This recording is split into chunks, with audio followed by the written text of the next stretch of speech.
Started. So welcome to the April Business Survival Call Executive Series. Let me remind you guys of the ground rules. Participation is encouraged. Live questions are encouraged. Hopefully you know how to set your audio by now. Remember to use the Q&A chat box to send me questions. It's up on my screen. I will see them, happy to respond to them as almost as quickly as I can see them. And if I don't get to all your questions, send them to me afterwards. I'm not going to leave anything unanswered. Let me just put it that way. So I hope you guys are having a great day and a great week. I've had a really good week myself. I spent the first Monday afternoon, evening, and all day Tuesday with my marketing guru.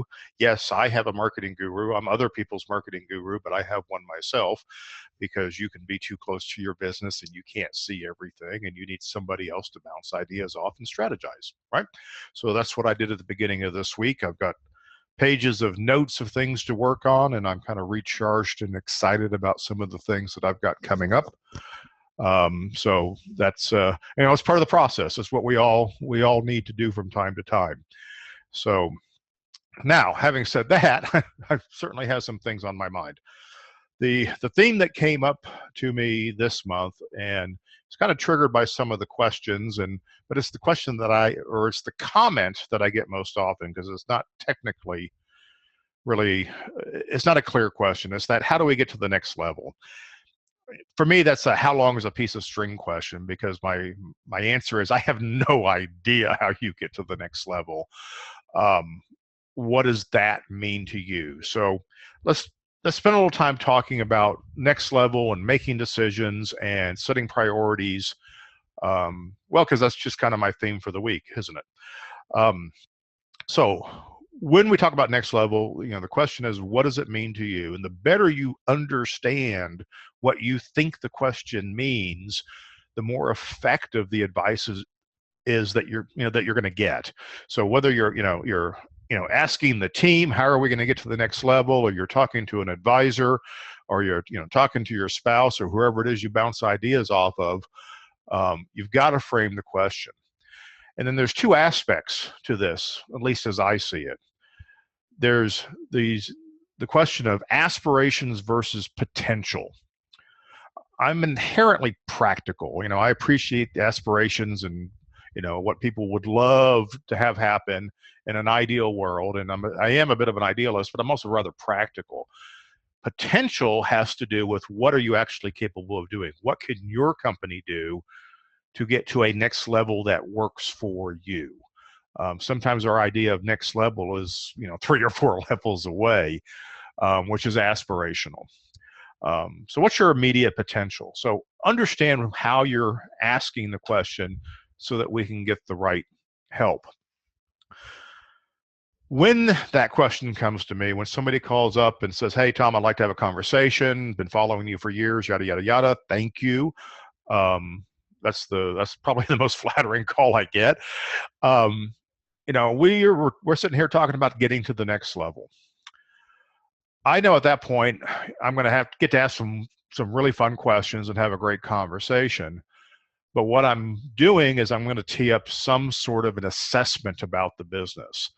And the assessment will come at different levels. I'm going to do a first pass assessment, and it's based on the questions you see on the screen. I'm going to try and see how much of this I can glean in conversation so that I can start delivering some help to that person or company as soon as possible. And then in an engagement, there's a deeper level of this assessment. So that we can get to more concrete steps. So we can kind of move from the theory to the practicum. But let me talk about each one of these individual, because a lot of this is stuff you can do for yourself. And if you're doing your own business assessment, if you're getting outside of yourself and looking in a little bit, then when you ask the question about getting to the next level, you're going to have the right qualifying conditions to get an answer that's going to be helpful for you. So the 5 questions that I think about are, is the company growing? Growth is not the be all and end all. Growth is a symptom, it's a factor, it's a consideration. Whether you're growing or not might be moot. You may not want to grow, and that's fine. Um, but we need an assessment of where you are in the growth cycle. And then we also kind of want to connect that to your perception of whether or not you're growing. I want to figure out if you're making money, and we have some ways of doing that. We want to talk about scalability. Does the company scale? As you grow, do you keep up with your growth in terms of infrastructure and things like that? Do we know why or why not if we are successful? Sometimes we're successful, sometimes we're not. Those are just conditions, those are just facts. The question is, do we know why? And that to me is much more important than success or failure. Understanding why we succeed or failure is almost priceless. And then valuation. Whether you're trying to sell the company or not is not necessarily important at this juncture, but we all have a perception of value and it affects the decisions that we make. So we need to have an understanding of valuation. And when I talk to owners, all of them have a number in their head. They all have some sort of assessment of valuation, which may or may not have anything to do with reality. But it's another piece of the puzzle. So let's look at a little bit of these. Let's talk about growth first. A lot of misperceptions out there on growth. The most, and it's because a lot of our perceptions on growth are not fact-based. They are anecdote-based. And, are we growing is going to be based on, what have we done in the past year? I look at growth over a much longer period of time. And, I'm looking for a trend of growth, not a spike or a circumstance of growth. I've had both calls. I've had people say, Tom, man, we're growing leaps and bounds, and we want to hire some more people and move into a new office. And then I look at their growth and find out they haven't grown at all. They just had a spike, a short-term spike over a 3-month period, and they read it as a trend. I've also had the opposite. I've had companies that have been growing quite nicely, but their self-perception of their size had not changed because they'd managed their growth so well, they still thought they were a little bitty company. And as a result, their costs were going up because they were tooled for a smaller business. So here's how to measure real growth. If you want an economic or statistical analysis of whether or not you're growing, if you want fact-based growth, you need to convert it into a number. And the number that we use for growth over time is called compound annual growth. And there's an example here on your screen, and at the bottom of there is the formula that you would put into Excel to generate this number with an equal sign in front of it. And what we do is we take the starting revenue for the period, and you can go back to the beginning of your business if you want, look at whatever period matters to you, and then the most recent year, and enter in the number of years that that's covering. So we have a 5-year growth cycle on here growing, and the company looks like they doubled. They increased $1 million in business over 5 years. But in fact, all they've done is grow at a compound annual growth rate of 13%. Now, if a lot of that growth all came in 1 year, they're going to feel like they're growing leaps and bounds.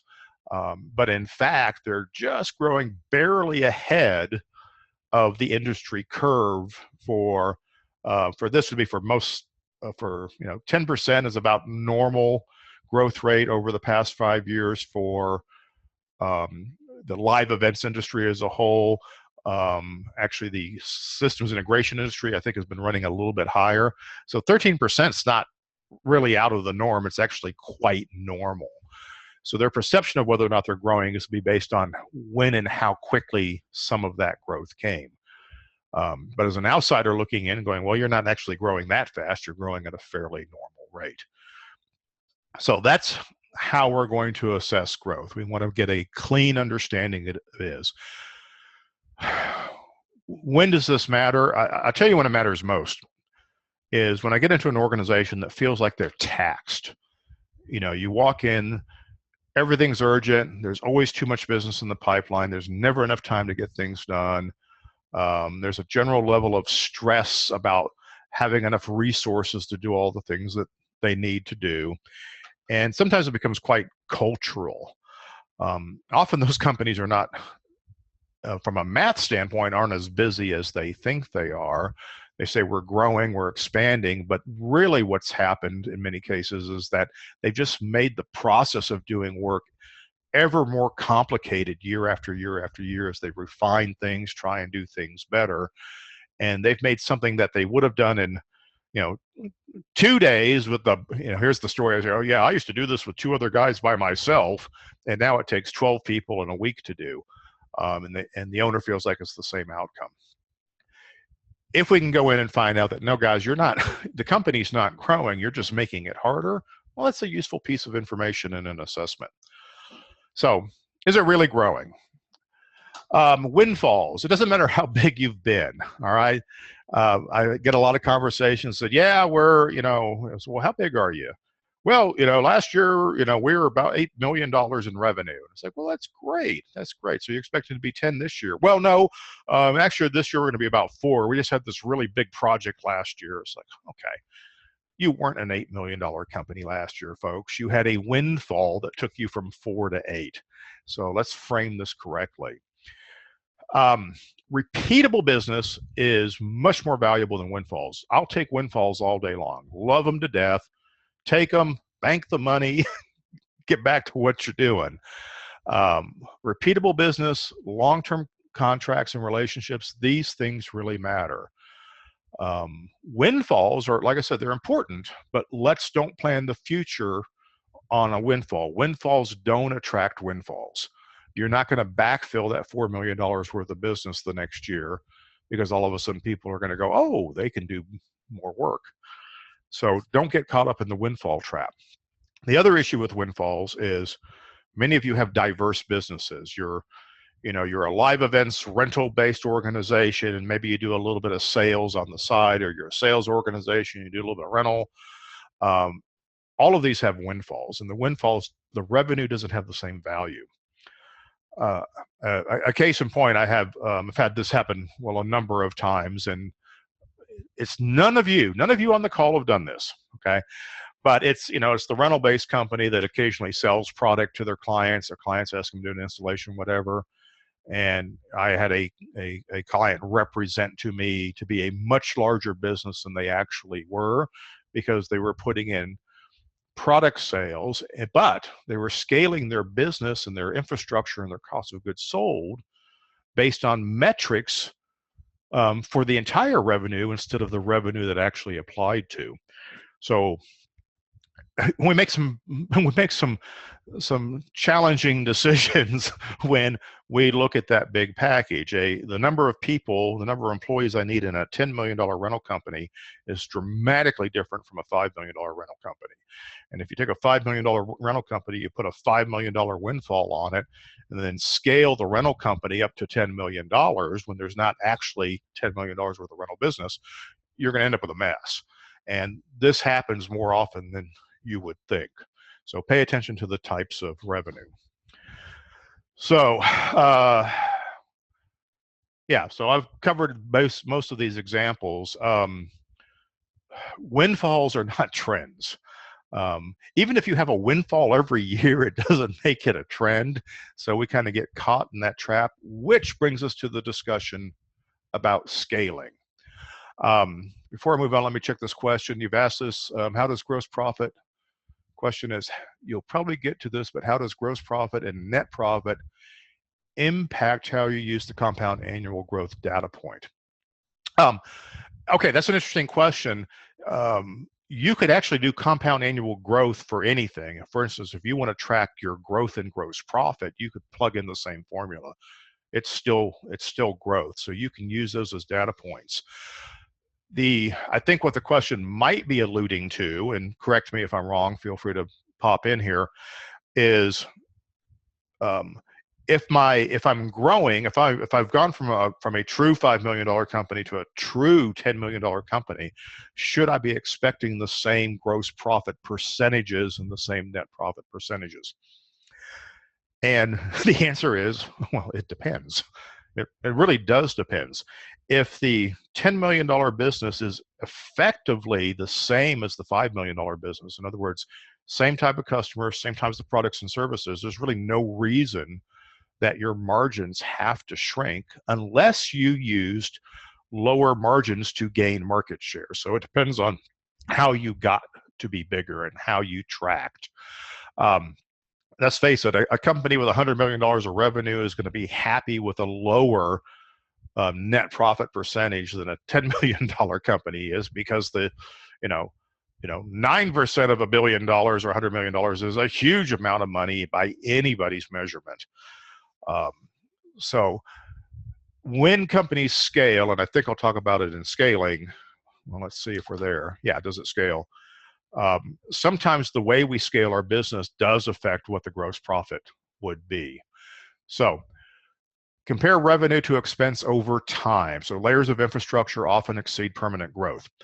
So what this means is in the journey from the $5 million company to the $10 million company, I guarantee you your gross profit, and therefore your net profit, is going to move at a different rate than your revenue does.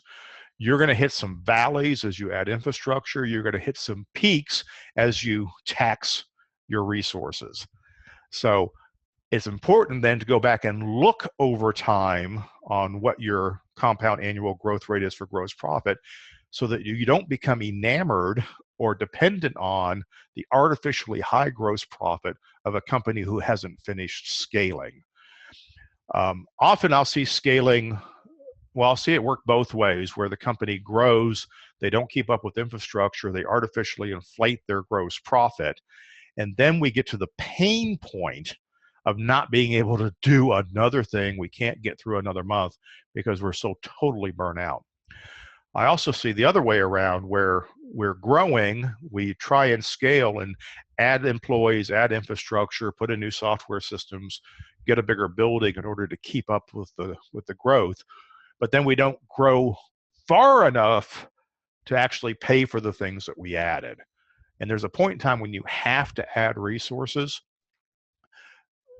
but you can't finish paying for them until you grow beyond that. So we have to pay attention to this, and that's why I talk about plateaus. You'll hear me talk about plateau companies and the different plateaus and business sizes. There's plateaus in how much you can manage in terms of the number of people, and there are plateaus in how much you can earn. There's a limit to the profitability for a certain business type at a certain size, and either you have to shrink or you have to grow the company in order to change the profit paradigm. Let's see.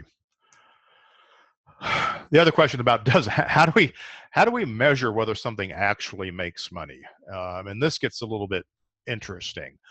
One of the things I want to look at is where in the workflow are they measuring, do we make money?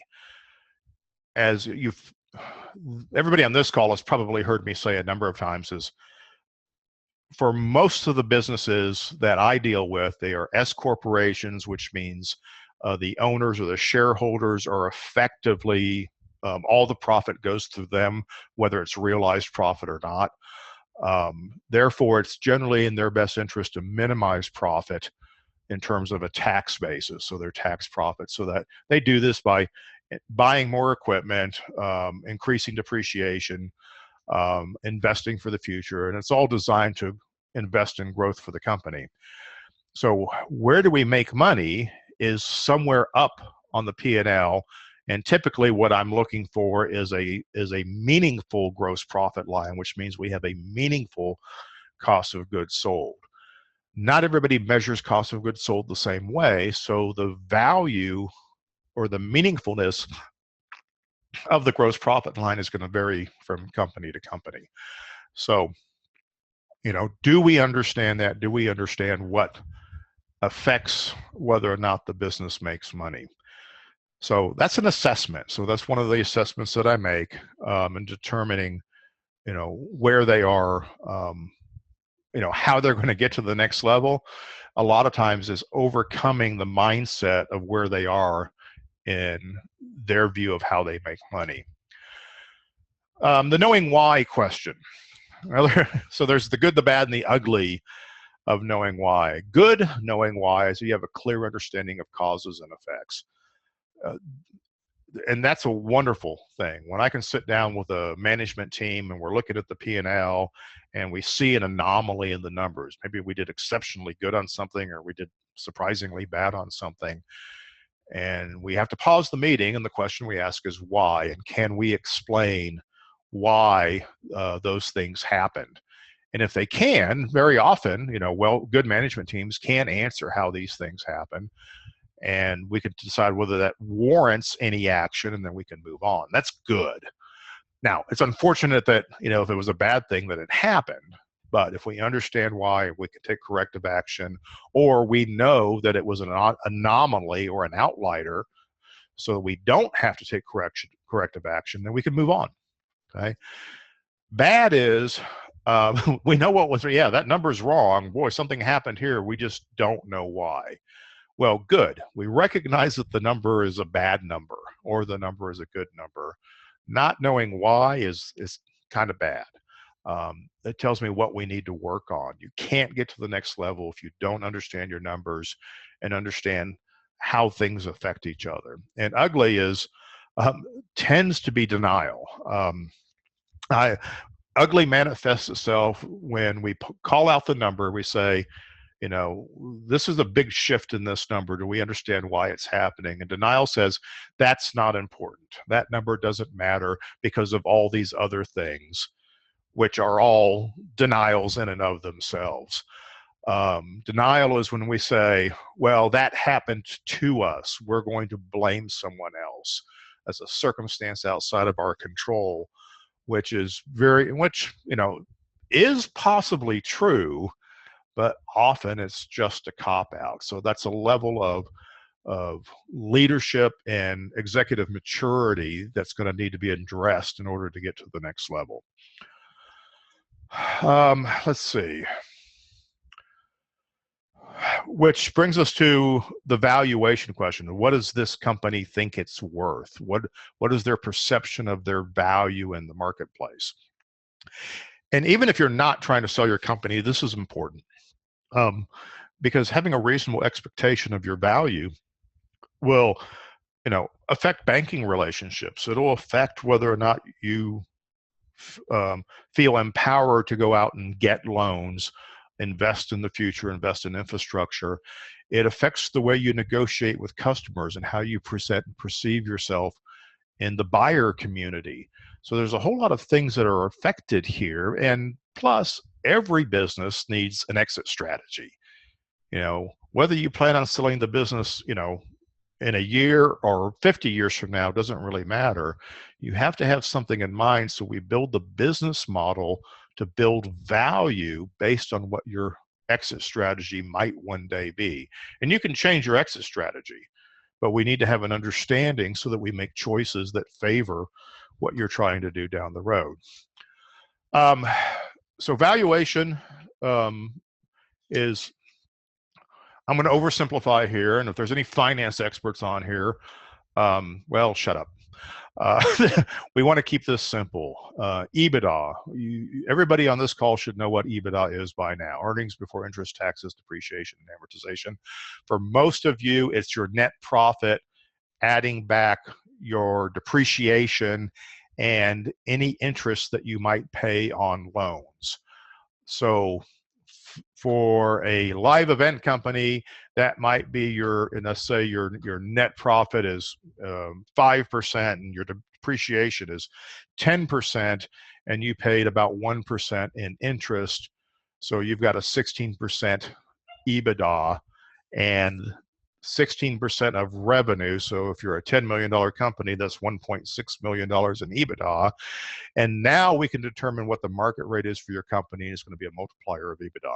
That's a quick napkin way to get to a valuation. And the bigger your company, the bigger the multiplier. So a very small company might be dealing with a 2 or a 3 times EBITDA, or even a 1 times EBITDA valuation, and a $100 million company might be dealing with 7, 8, 9, or 10 times EBITDA valuation. It really depends on the buyer and the circumstances. We want to do multiple valuations. You may have great value in EBITDA and have horrible value in assets, which means that you have to have strategic value, or you may have horrible EBITDA value, but you have huge asset value. And sometimes your asset value is more than your earnings value. So we would base the valuation on the assets. So do assets exceed earnings? Then we want to base the valuation on that. If you're an inventory hungry company and you build your business on having a huge inventory, I'm talking to you people who are heavily invested in LED, then your assets are probably going to exceed your earnings, and you're very dependent on the marketplace to determine your overall value, because when the value of your product drops, your valuation will drop with it. It doesn't matter what you paid for it, how long you've had it on the books.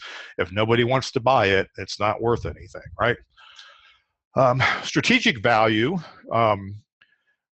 There's a number of things that will affect strategic value.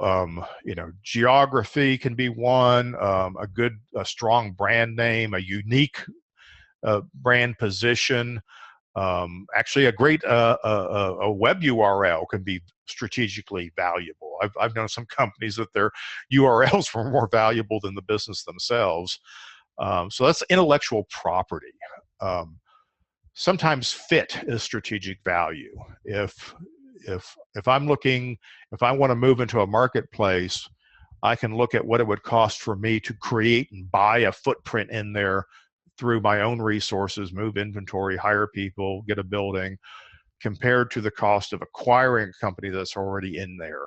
If acquiring a company is significantly less expensive and attractive than doing it organically, doing it myself, then that purchase has strategic value, but that's value that I, as the buyer, determine.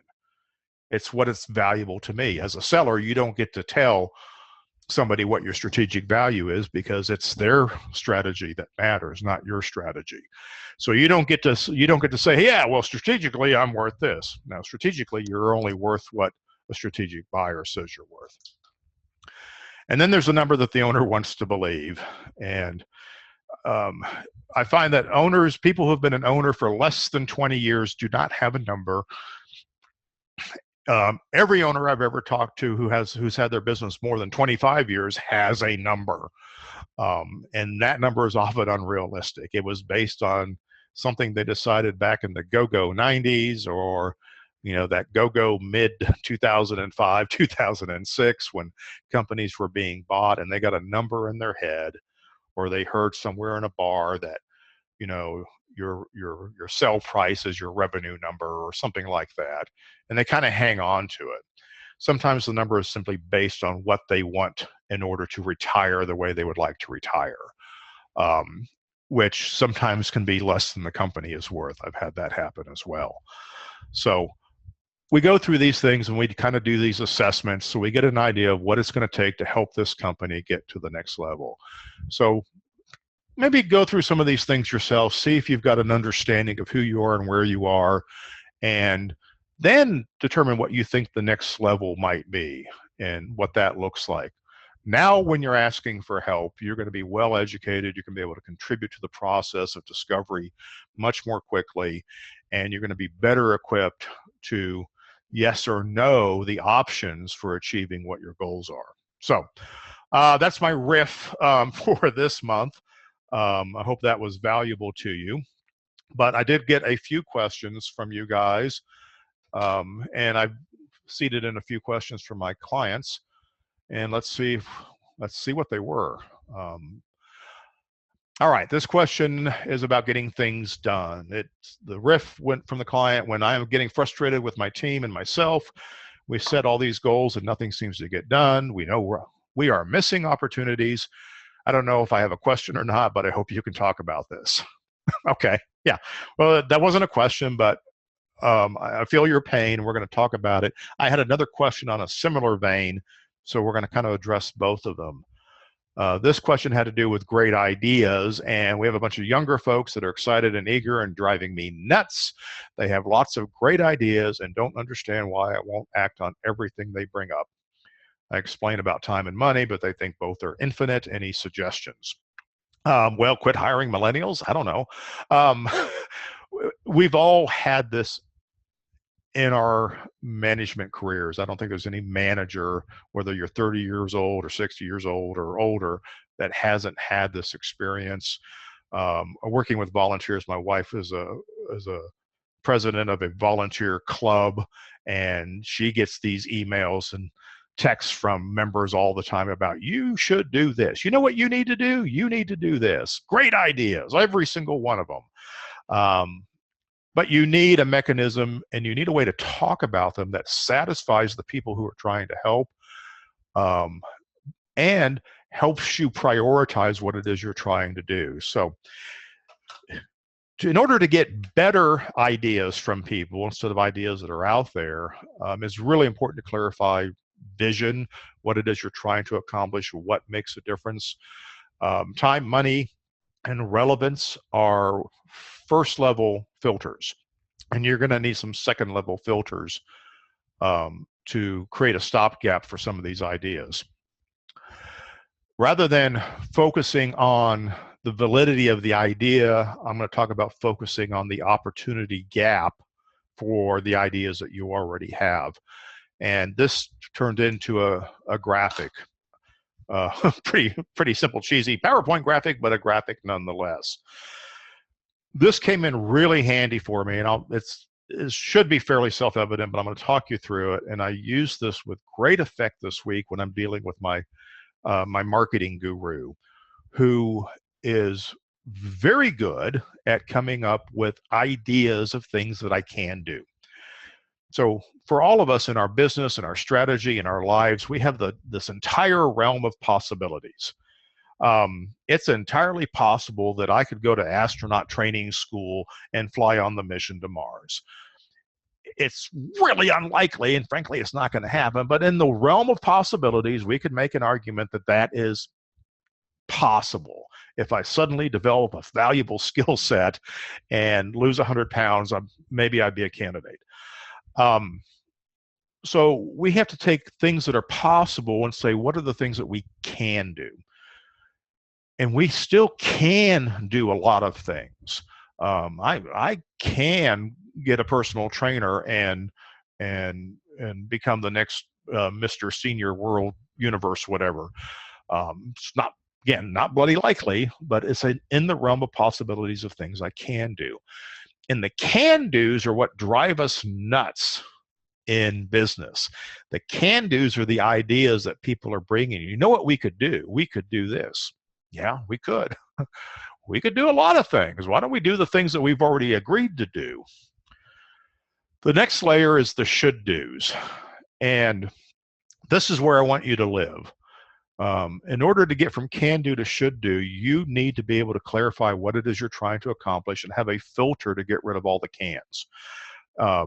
My filter, as my marketing guy, his name is Chad, and I came to an understanding is if it doesn't allow me to help people, because that's my jam, getting to help people, talk with folks, solve their problems, give them ideas. If it doesn't do that, I'm not interested. So of all the things that I can do, if it doesn't go through that filter, it won't make it into my should do. And there's a couple of other things that it has to meet in order to get into the should do. So now I've got a nice set of things that I should probably do in order to get my growth and profitability goals fulfilled, be the business that I want to be. But now we have this other problem. It's like I have limited resources, I have limited time, I have limited energy, and it's down to what I will do. So some things get eliminated because I know I'm not going to do that. I don't have the time. It's not going to make the priority list. All I'm going to do are the things that fit in my will do list. And when I leave a strategy session with Chad or anybody else I'm working with, I want to walk away with the things that I will actually do. And as much as he tried to put things on my list that were shoulds and he tried to slip them in there on me, it's going, no, I'm not going to do them. I don't want them on the list.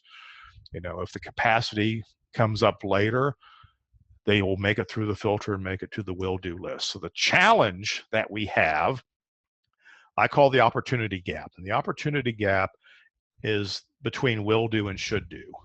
How do I close that gap? That's what we're going to talk about next. So here are the things that will close that gap. You need 4 things.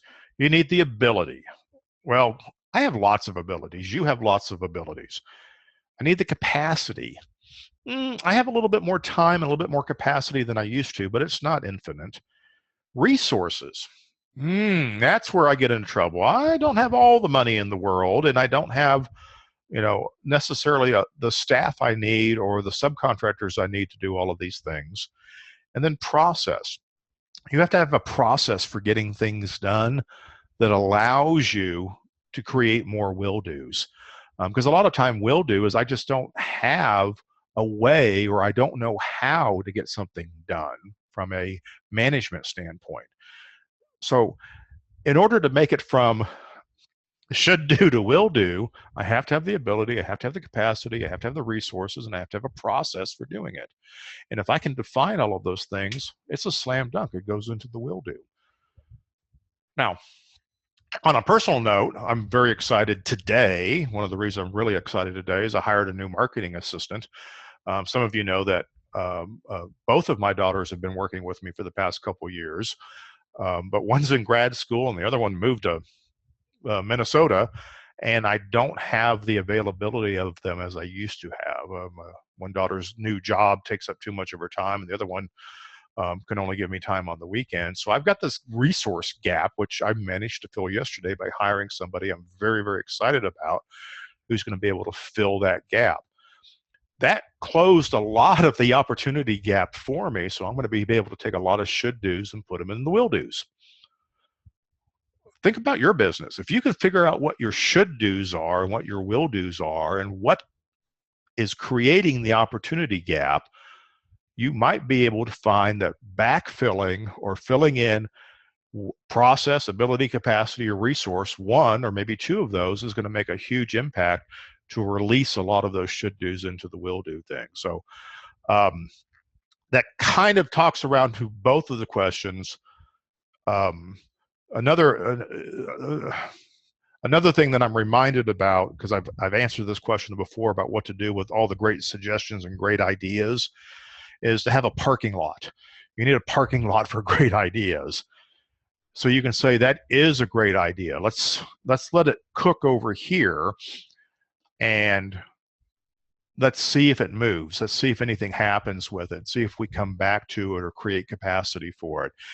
And if we create a should do list, then that's a good parking lot for items. If it's a can do list, I wouldn't even write it down. Can do is not good enough. Should do is worth keeping track of and seeing if you can't eventually move it into will do. All right, another question about internal change. We are working through some organizational changes that have been driven by the PM team. Now we are at the point where it's obvious that the PM team needs to make some changes on itself, and they are resisting it with, if it ain't broke, don't fix it. Wow, when have we ever seen a project management team that was able to identify the failings in the rest of the business and not their own? Okay, well, so let's talk a little bit about change. In any organization, when you're going through change, which is kind of the space I live in, and it's not always project managers, so I'm just picking on them today. We need to recognize where power and control resides in the organization. And you've heard me talk about, is this a sales-driven organization, operations-driven, or finance-driven organizations? And sometimes we have project management-driven organizations, which is kind of operations, but not necessarily, right? Where does power and control reside in that organization? Because that's where your conflict's going to be. And sometimes power and control becomes right versus wrong. We're only going to do it the right way. So that's the mantra. Project managers, we're show guys. The show's the most important thing in the world, or the project is the most important thing in the world. We don't want to cut any corners because it's my reputation. That's a right versus wrong manifestation. Most of the time in change management and organizations, because you all generally kind of agree with each other, resistance are single level objections. And we talk about single level objections in sales a lot, but we see this in management. So, you know, a manager's job is to remove obstacles and show willingness to offer resources. And if you can identify the single level objections and the resistance to change, then it's much easier to remove the obstacle, because whatever that obstacle is, that's the objection. And it might be, well, why don't we just get that done? Or why don't we just pay somebody to do that and solve that problem? Another challenge that I run into in these situations is the hero syndrome. The hero syndrome is actually kind of dangerous, and that's when an individual or group of individuals believe that they're the only people who know the right way of doing it, and they're the ones that keep things working, and they're the ones that solve the problems. It's an extreme manifestation of the power and control, and we need to celebrate heroic efforts that people make, because in our industry, whether you're in integration or live events and project service companies, heroic actions and efforts happen all the time, and we need to recognize them. But heroes are rare, and they're a little bit dangerous. So we need to help the hero let go of the things that they're using to create their hero moments. Heroes tend to be control freaks who are not letting go, so that whenever a problem happens, it lands in their lap so they can solve it. We've all seen this. If you've done shows and you've worked with local crews, you've seen this in local crews where there's that guy who has a knack for finding something that's wrong so that he can be the one to fix it and tell you that he fixed it. You know, that's a manifestation of hero syndrome. But the most valuable thing that we need to do when dealing with change management issues is decisive leadership. Probably where I spend most of my energy helping companies work through this is getting to the leadership and helping them see how much they can contribute to eliminating single level objections so that the change process can continue to flow. I have a saying about win fast and lose fast. We have a lot of analysis paralysis in our industry, where we like to consider our decisions. We have a lot of control freaks, myself included. But win fast and lose fast. You have to be willing as a leader to make a decision that can be a mistake so that you can quickly identify it and make another decision. And then last resort, absolute last resort, is removing malcontents. And on occasion, we do find situations where change is never going to happen because you have a firmly entrenched malcontent. And it's often one, but I've actually seen as many as 3 or 4, I've seen as many as 20% of the company be malcontents, who are going to resist change no matter what it is. And whether they're trying to prove a point or they have a secondary agenda, I won't even begin to guess. But when we've tried everything else and all that's left is an individual, then we have to say, this is Occam's razor. The straight line points to the problem, right? Another question. We're working on our marketing, and you told us we need to talk about our expertise. I'm starting to think we're not an expert at anything because our ideas seem pretty common. What do you do when you aren't an expert? All right. Well, we're all an expert at something. Sometimes you need to be a little bit creative about what you think you're an expert at. I had this conversation with the owner of a small business in a what I would call a third-tier market, maybe even a fourth-tier market, but it was a tourist destination. And it's going, you're an expert in your market. That's what you can talk about. So we need to find how to be an expert. So here's some ideas. This is from a blog post I did a while back that I went and grabbed to answer this question. We are an expert when somebody says we're an expert. All you need is a client to say you're an expert.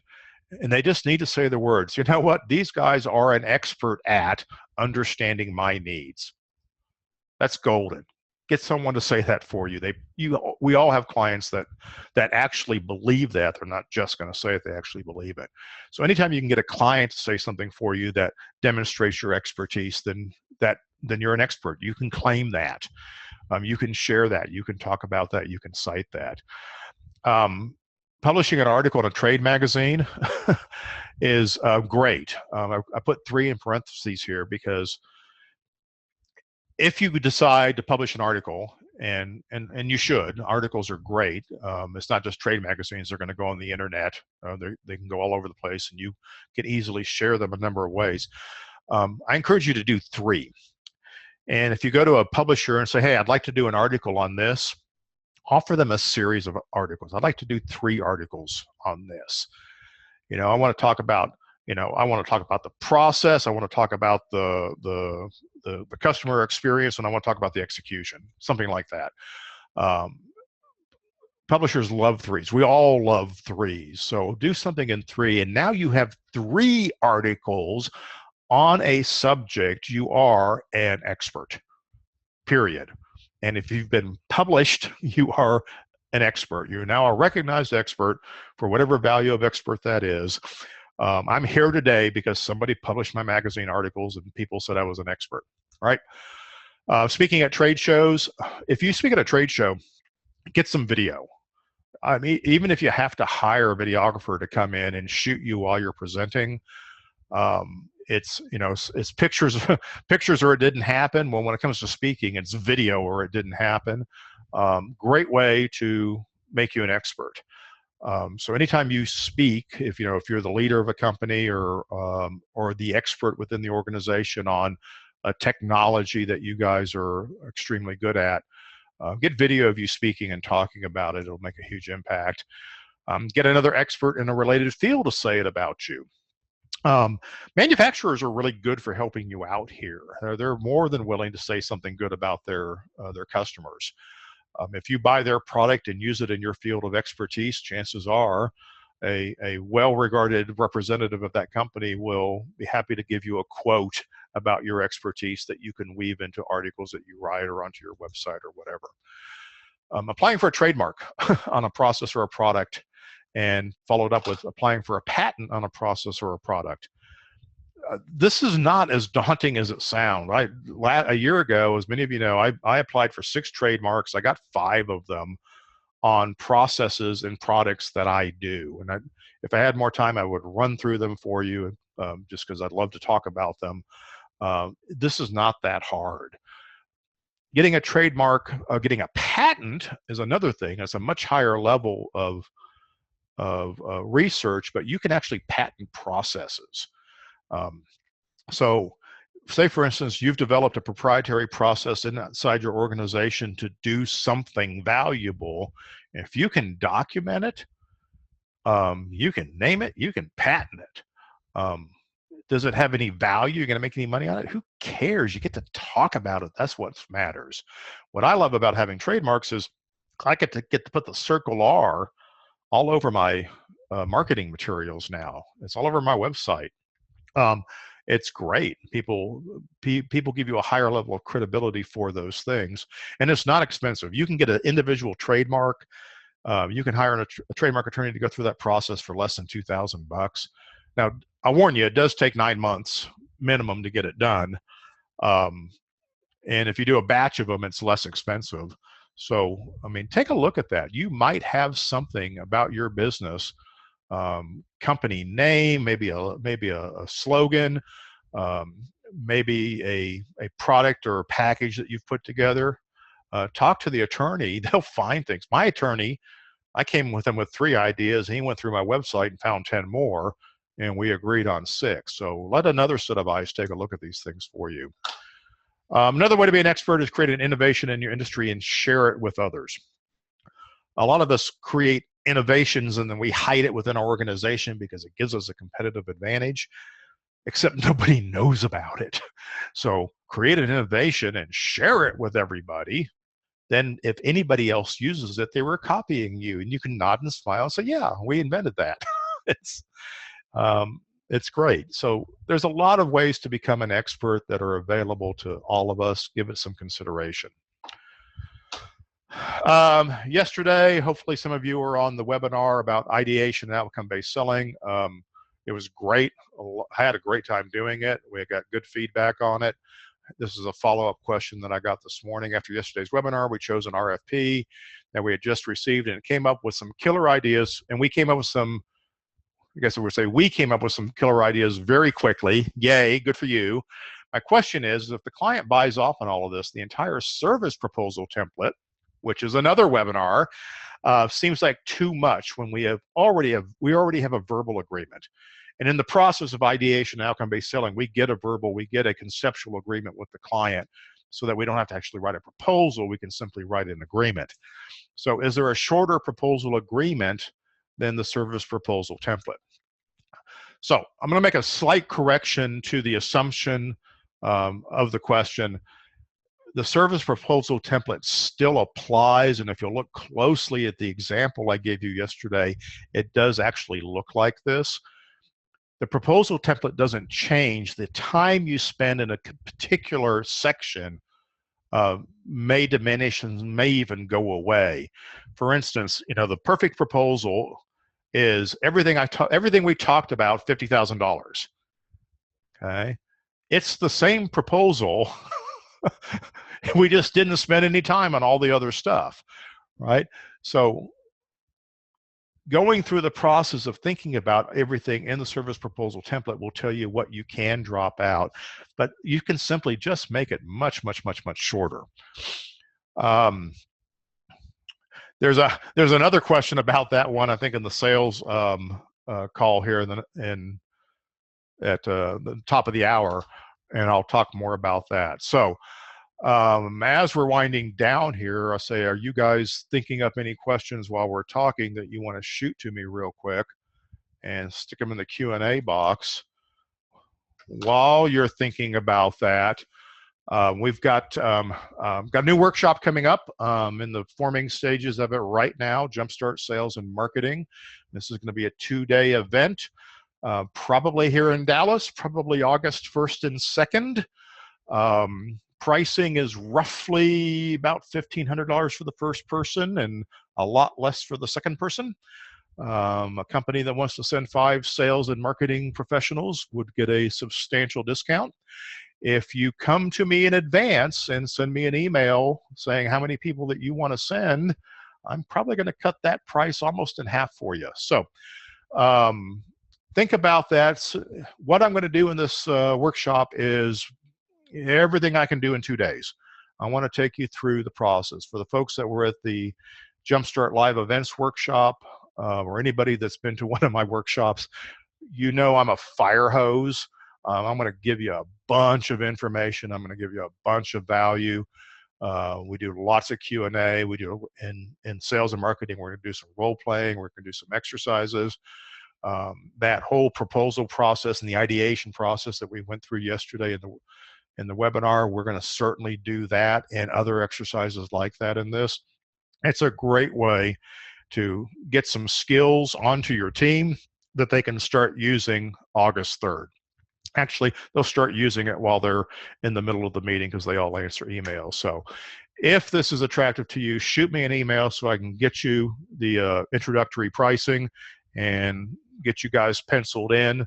And once I get to 10 pre-registrations, and we're going to launch this puppy, and the price is going to shoot up. So send me those emails now.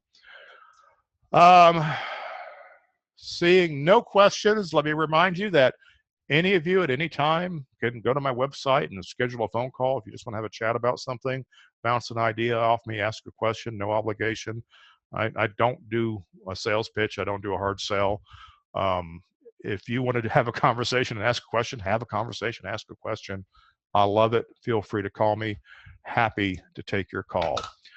So this will be archived on the website, on your page, your private page with the login, with all the survival calls for the executive series on it.